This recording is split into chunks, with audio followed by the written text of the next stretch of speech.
প্রিয় শিক্ষার্থী এবং অভিভাবকবৃন্দ, আমি মোহাম্মদ জাহিদুল ইসলাম, সিনিয়র শিক্ষক, saint Francis Xavier's girls school and college, Dhaka online school থেকে আজকের পাঠে সবাইকে স্বাগতম জানাচ্ছি।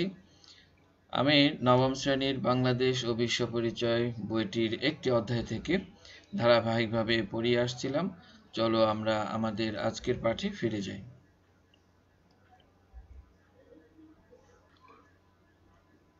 আমরা পড়ছিলাম নবম অধ্যায় থেকে এবং অধ্যায়ের শিরোনাম জাতিসংঘ ও বাংলাদেশ।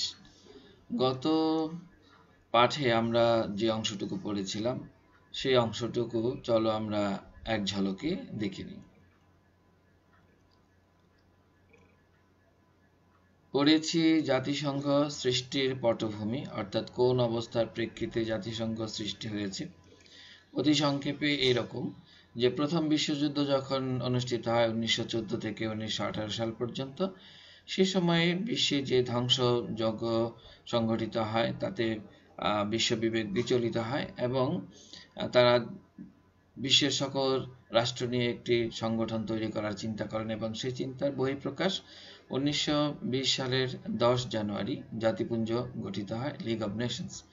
কিন্তু লিগ অব নেশনসটি 1938 সাল পর্যন্ত টিকে ছিল। পরবর্তীতে এটা অনেকটা বিলোপ হয়ে যায়, অর্থাৎ ক্ষমতা হ্রাস পায় এবং এজন্যই 1939 সালে আরেকটি বিশ্বযুদ্ধ সংঘটিত হয় এবং সেই যুদ্ধ হয়েছিল 1914 সালের সেই বিশ্বযুদ্ধ থেকে আরও বেশি ভয়াবহ। এবং যখন বিশ্বযুদ্ধ চলছিল সে সময় মূলত নতুন করে আবার সংগঠনটিকে তৈরি করার জন্য যুদ্ধে অংশগ্রহণকারী বা শান্তি প্রতিষ্ঠায় যারা কাজ করছিলেন সেই রাষ্ট্রগুলো একত্রিত হয়ে নতুন একটি ওই সংগঠনটি নতুনভাবে প্রতিষ্ঠিত করার চেষ্টা চালান এবং তার ফলশ্রুতিতে 1945 সালের 24 অক্টোবর জাতিসংঘ পুনঃপ্রতিষ্ঠিত হয় এবং আমরা মনে রাখি যে 24 অক্টোবর হচ্ছে জাতিসংঘ দিবস। আমরা জাতিসংঘের যে অঙ্গ সংগঠনগুলো আছে যার মাধ্যমে সে তার কর্মপ্রক্রিয়া পরিচালনা করে, তার মধ্যে প্রথম সচিবালয়টি মূলত জাতিসংঘের অফিস এবং আর 5টি অঙ্গ সংগঠন রয়েছে। সাধারণ পরিষদ সবচেয়ে বড় সংস্থা, নিরাপত্তা পরিষদ সবচেয়ে শক্তিশালী সংস্থা, ওসি পরিষদ, অর্থনৈতিক ও সামাজিক পরিষদ এবং আন্তর্জাতিক আদালত। পড়েছি জাতিসংঘ বাংলাদেশে কিভাবে ভূমিকা রাখছে। বাংলাদেশে বিভিন্ন সংগঠনের মাধ্যমে, অঙ্গ সংগঠনগুলোর মাধ্যমে জাতিসংঘ ভূমিকা রাখছে, যেমন ইউনিসেফ, ইউনেস্কো, ইউএনএসসিআর এবং FAO, WHO ইত্যাদি সংগঠনের মাধ্যমে বাংলাদেশে ভূমিকা রাখছে। এর বিস্তারিত আমরা গত পাঠে পড়েছি এবং পড়েছি জাতিসংঘের উদ্দেশ্য। গত পাঠটি আবার দেখবে, সেখানে আমরা 5টি উদ্দেশ্যকে একসাথে করেছিলাম, সেই উদ্দেশ্যগুলো তোমরা দেখে নেবে। এইটুকু ছিল আমাদের গত পাঠে। আমরা এবার চলে যাব আজকে নতুন পাঠে। এই পাঠ শেষে আমরা নারীর প্রতি বৈষম্য নিরসনে জাতিসংঘের ভূমিকা ব্যাখ্যা করতে পারব, জাতিসংঘে বাংলাদেশের শান্তিরক্ষী বাহিনীর ভূমিকা ব্যাখ্যা করতে পারব এবং বিশ্ব শান্তি প্রতিষ্ঠায় জাতিসংঘের কার্যক্রমের প্রতি শ্রদ্ধাশীল হব। নারীর প্রতি বৈষম্য নিরসনে জাতিসংঘ। নারীর প্রতি চিরবৈষম্য নিরসনের ক্ষেত্রে জাতিসংঘ প্রতিষ্ঠার পর থেকে মূলত কাজ করে যাচ্ছিল। সর্বপ্রথম আনুষ্ঠানিকভাবে যে কাজটি জাতিসংঘ করেছে সেটি হলো মানবাধিকারের সর্বজনীন ঘোষণাপত্র 1948। এই ঘোষণাপত্রটিতে 30টি ধারা রয়েছে। এই ধারাগুলো তোমাদের বইতে সংযোজিত হয়নি, তবে তোমাদের জ্ঞাতার্থে আমি কয়েকটি ধারা এখানে উল্লেখ করে দিচ্ছি এবং তোমাদেরকে অবশ্যই অনুপ্রাণিত করছি যে তোমরা এই ধারাগুলো অবশ্যই পড়ে নিবে। জীবন, স্বাধীনতা এবং দৈহিক নিরাপত্তায় প্রত্যেকের অধিকার রয়েছে। কাউকে অধীনতা বা দাসত্বে আবদ্ধ করা যাবে না। কাউকে নির্যাতন করা যাবে না কিংবা কারো প্রতি নিষ্ঠুর, অমানবিক বা অবমাননাকর আচরণ করা যাবে না। কাউকেই খেয়াল খুশি মতো গ্রেপ্তার বা অন্তরীণ করা কিংবা নির্বাসন দেওয়া যাবে না। প্রত্যেকেরই একটি জাতীয়তার অধিকার রয়েছে। এগুলো মূলত সর্বজনীন ঘোষণা, এবং এখানে এই যে ৩০টি ধারা রয়েছে এই মানবাধিকারের সর্বজনীন ঘোষণাপত্রে, সেখানেও নারী অধিকারের কথা বলা হয়েছে। যেহেতু এই ঘোষণাপত্রটি সার্বজনীন, কাজেই এখানে নারী এবং পুরুষ সবার জন্যেই অধিকারের বিষয়গুলো সংযোজিত হয়েছে। ১৯৪৮ সালে সর্বজনীন মানবাধিকার ঘোষণাপত্রের পর জাতিসংঘ নারীর প্রতি বৈষম্য নিরসনে যে সকল ব্যবস্থা গ্রহণ করে আসছিল, সেগুলো ধারাবাহিকভাবে তোমাদের পাঠ্যপুস্তকে সংযোজিত হয়েছে। আমরা সেখান থেকে সবচেয়ে গুরুত্বপূর্ণ যে বিষয়গুলো আছে সেগুলো নিয়ে কথা বলবো। ১৯৫১ সালে আইএলও কর্তৃক নারী পুরুষের একই ধরনের কাজের জন্য সমবেতন প্রদান, অর্থাৎ নারী এবং পুরুষ যদি একই ধরনের কাজ করে, সেক্ষেত্রে তাদের মজুরি বা বেতনের ক্ষেত্রে যে বৈষম্য চলে আসছিল, সেটা নিরসনের জন্য আইএলও নারী পুরুষের ওই কাজগুলোর জন্য সমবেতন প্রদানের ঘোষণা দেয়। ১৯৫২ সালে নারীর রাজনৈতিক অধিকারের স্বীকৃতি প্রদান, অর্থাৎ নারীর ভোটাধিকার, নির্বাচনে অংশগ্রহণ ইত্যাদি ক্ষেত্রে নারী যেন অবাধে অংশগ্রহণ করতে পারে, সে অধিকারের স্বীকৃতি দেওয়া হয়। ১৯৬০ সালে কর্মক্ষেত্রে বৈষম্য বিলোপ সনদ অনুমোদন, অর্থাৎ কর্মক্ষেত্রে নারী এবং পুরুষের মধ্যে যে বৈষম্য বিদ্যমান ছিল এবং এখনো পর্যন্ত আছে, সেই বৈষম্য নিরসনের ক্ষেত্রে দেশগুলোকে উদ্বুদ্ধ করার জন্য এই সনদ অনুমোদন করা হয়। ১৯৫২ সালে বিয়ের ন্যূনতম বয়স ও রেজিস্ট্রেশন সনদ অনুমোদন করা হয়। বিয়ের ন্যূনতম বয়স এবং রেজিস্ট্রেশনের বাধ্যবাধকতার অভাবের কারণে নারীদের প্রতি যে বৈষম্য প্রচলিত ছিল বিভিন্ন দেশের মধ্যে, বিশেষ করে তৃতীয় বিশ্বের দেশগুলোর মধ্যে, সেই বৈষম্য দূর করার ক্ষেত্রে এবং নারীদের নির্যাতনের হাত থেকে রক্ষার জন্য এই সনদ অনুমোদন করা হয়। ১৯৭৫ সালে এই বছরটিকে নারী বছর ঘোষণা করা হয় এবং এই বছরই প্রথম বিশ্ব নারী সম্মেলন অনুষ্ঠিত হয় মেক্সিকোতে। ১৯৭৬ থেকে ১৯৮৫ সাল পর্যন্ত নারী অধিকারকে গুরুত্ব প্রদানের লক্ষ্যে নারী দশক ঘোষণা করা হয় এবং ১৯৭৯ সালে সিডু সনদ ঘোষণা করা হয়। আমরা সিডু সনদ সম্পর্কে একটু পরেই বিস্তারিত আলোচনায় যাব। আর ১৯৯৩ সালে নারী অধিকারকে মানবাধিকার হিসেবে স্বীকৃতি প্রদান করা হয় এবং ১৯৯৫ সালে চীনের বেইজিং থেকে আন্তর্জাতিক নারী সম্মেলনে নারীর চোখে বিশ্ব দেখুন এই স্লোগানে নারী অধিকারের ক্ষেত্রে বিশেষ ঘোষণা প্রদান করা হয়।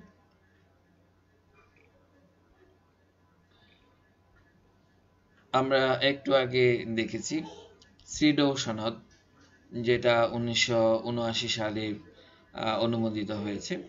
এই সিডো সনদটি ১৯৭৯ সালে অনুমোদিত হলেও এটা কার্যকর হতে সময় লেগেছে একটু।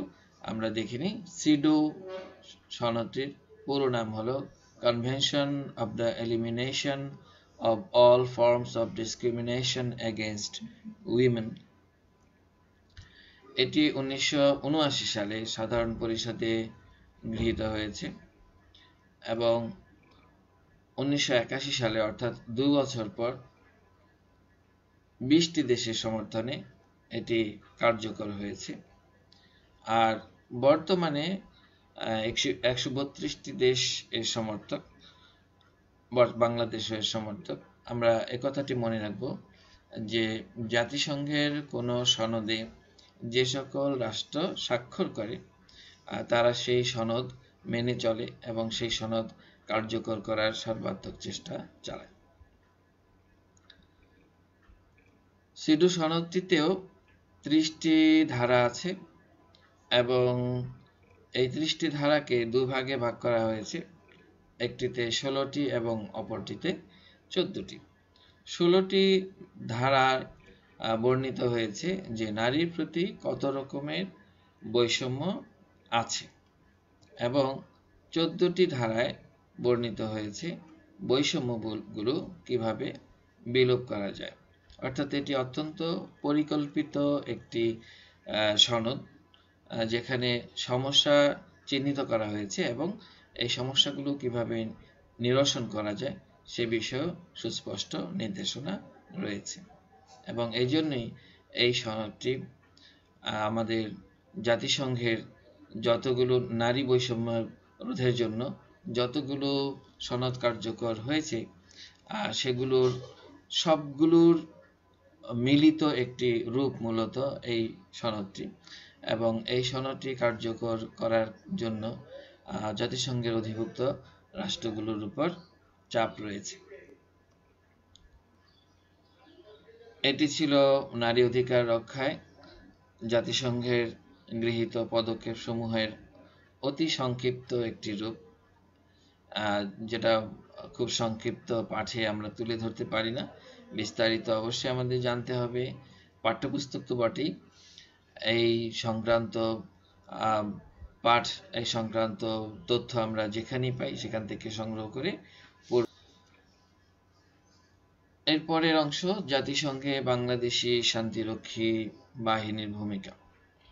আমরা জানি যে জাতিসংঘের শান্তিরক্ষী বাহিনীতে বাংলাদেশ অত্যন্ত সুনামের সাথে কাজ করে আসছে।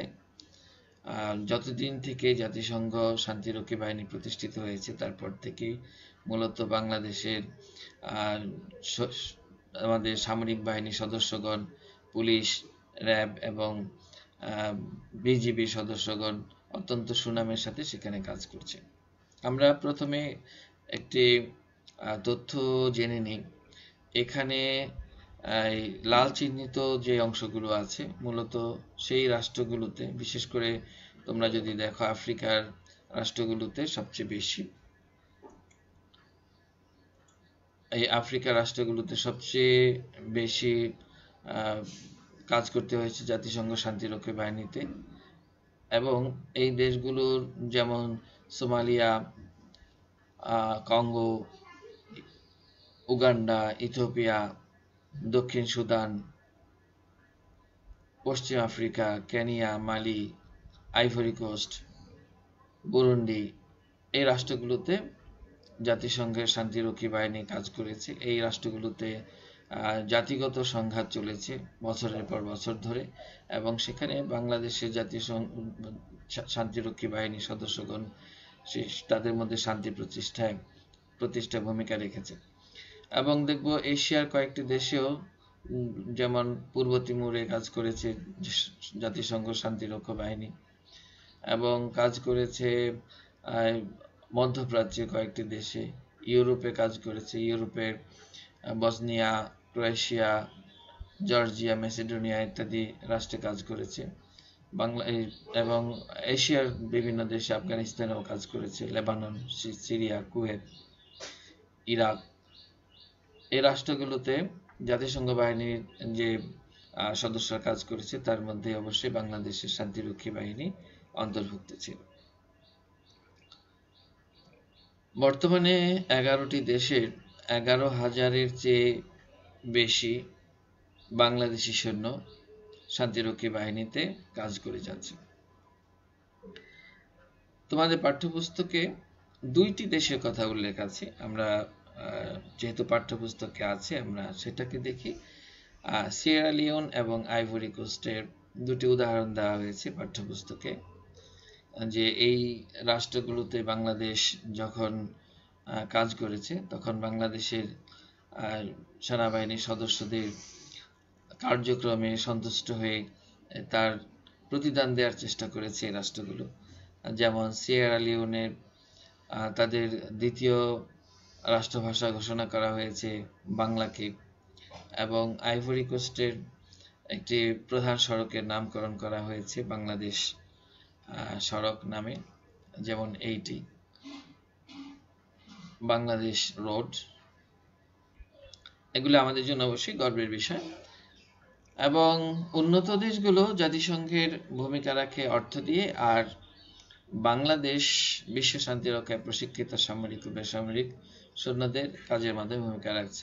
অর্থাৎ উন্নত রাষ্ট্রগুলো জাতিসংঘে তাদের নির্ধারিত অর্থ প্রদান করে ভূমিকা রাখছে, আর অন্যদিকে বাংলাদেশ তাদের প্রশিক্ষিত সামরিক বেসামরিক বাহিনীর সৈন্যদের মাধ্যমে কর্মদক্ষতার মাধ্যমে সেখানে ভূমিকা রাখছে। আমরা অবশ্য মনে রাখবো, এজন্য আমাদের সৈনিকদের অনেকেরই প্রাণ দিতে হচ্ছে এবং অতীতেও দিয়েছে, এখনো সেই শান্তি রক্ষার জন্য প্রাণ দিচ্ছেন। আর তারপরেও এই শান্তিরক্ষী বাহিনীতে বাংলাদেশ কাজ করে যাচ্ছে অত্যন্ত প্রশংসার সাথে। এই ছিল আমাদের পাঠ আজকের দুটো অংশ, একটা নারী বৈষম্য নিরসনে জাতিসংঘের ভূমিকা এবং অপরটি জাতিসংঘের শান্তিরক্ষী বাহিনীতে বাংলাদেশের অবদান। আমরা এই পাঠ থেকে অর্থাৎ নবম অধ্যায় থেকে অনুধাবনমূলক যে প্রশ্নগুলো নিয়ে একটু চিন্তা করতে পারি। জাতিসংঘ কেন প্রতিষ্ঠিত হয়?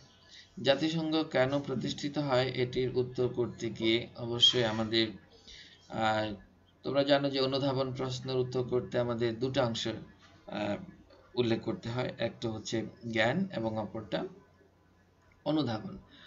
তো আমরা অনেক সময় যে কোন অংশ জ্ঞান এবং কোন অংশ অনুধাবন এই রকমের চিন্তায় ব্যস্ত হয়ে পড়ি।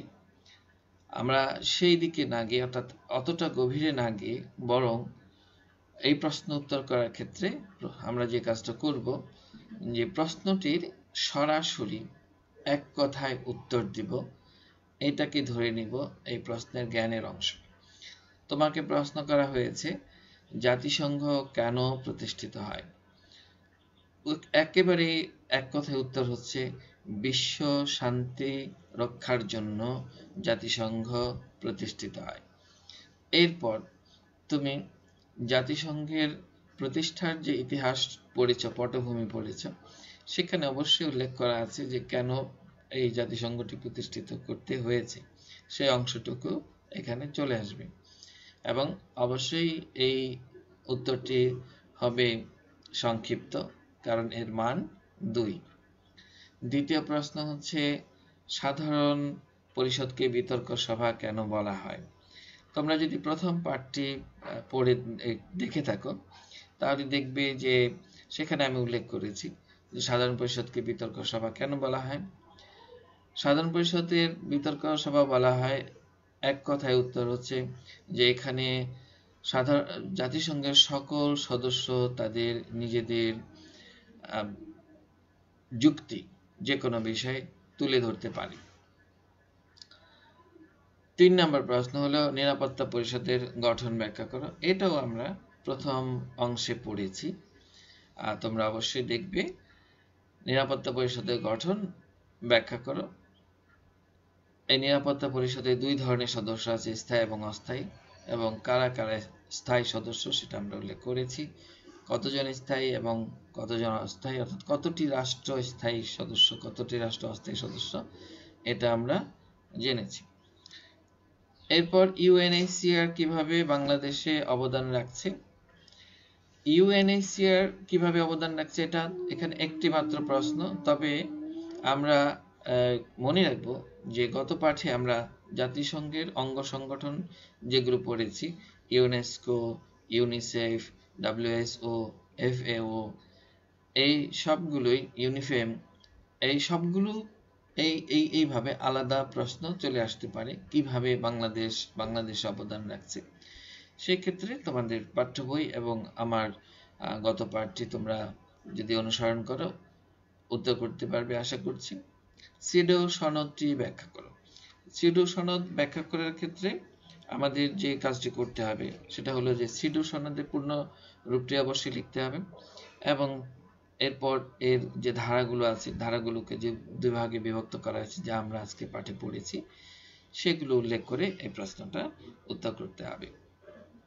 এছাড়া যদি এই অধ্যায় থেকে, অর্থাৎ নবম অধ্যায় জাতিসংঘ বাংলাদেশ, এখান থেকে যদি তোমাদের আর কিছু জানার থাকে তাহলে অবশ্যই এই পাঠটি প্রচারের পর কমেন্ট বক্সে তোমরা তোমাদের প্রশ্ন করবে এবং আমি ইনশাআল্লাহ অবশ্যই সেগুলোর উত্তর দিতে চেষ্টা করব।